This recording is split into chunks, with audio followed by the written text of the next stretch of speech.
So yeah, Life of a Showgirl, title track, I think it's a good last track. Oh, absolutely. Yeah, it's a great closer. It feels, the moment it starts, it feels like the last song. It feels, really feels... like when you're at a concert, there's like the last song, and this kind of feels like it's... And I always find, not just with Taylor Swift, with pretty much any album I've ever listened to, the last track is always very reflective and cathartic and sort of tying everything together that's gone before. And this is a really good way of doing it. It reminds me, just theme-wise, of the Lucky One from Red.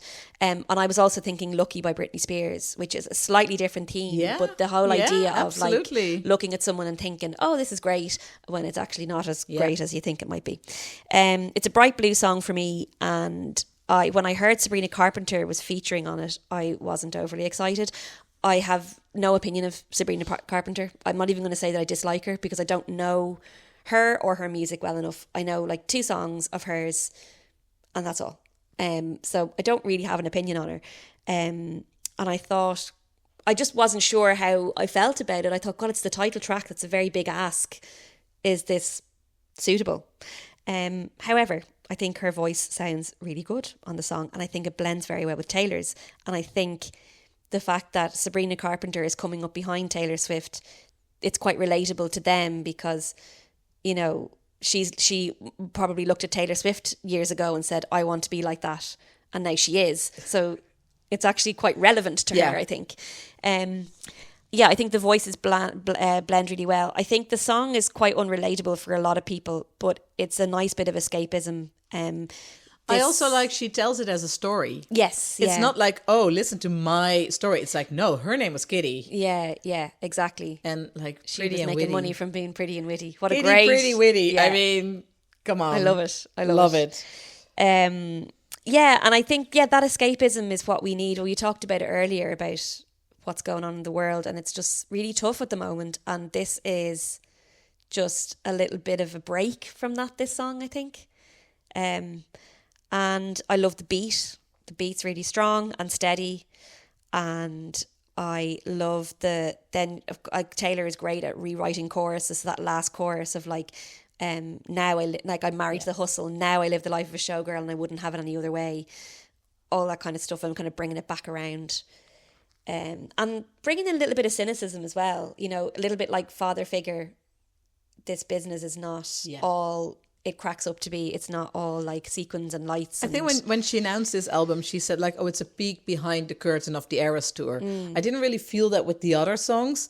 I do with this one. It's like you're in her dressing room and she's like, oh my God, everything hurts. And I tear off my fake lashes. And I have to put makeup on and then take makeup off. And have people hanging out of me doing my hair and blah, blah, blah. I think it's and I love the chorus starts low and then gradually climbs. Like melodically, it's very cleverly written. I think it's very well produced as well. I think it's a great song. What are your thoughts? Well, I kind of chimed in there. I love it. I think it's a perfect last song. I think it's amazing storytelling. I think it really is a peek behind the curtain of you live the life of a showgirl, and it's not as amazing as you think, because they leave us for dead. And I can imagine after 3.5 hours of performing on that level, she was left for dead in her bathtub. So. There is a misheard lyric in this song, and it is not my misheard lyric. It's mine though. Tell me. It's my friend's, but I thought it was so funny. Oh yeah. All the headshots on the wall. Yeah. She heard all the hedgehogs on the wall. And I'm a very visual person, so I immediately saw loads of hedgehogs on the wall. I can immediately see loads of hedgehogs on the wall.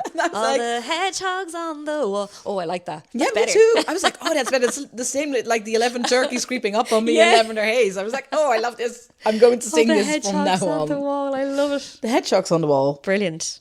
I really liked, and I like at the end they have the sound from the last performance in Vancouver. Yes. And very much closing a chapter, I think. It is closing, and it's very apt for this song as well. And then Sabrina, who's like, I love you, Taylor, which is so sweet. I don't really like Sabrina Carpenter as the artist Sabrina Carpenter. It's just, I think I'm just too old for it, to be honest.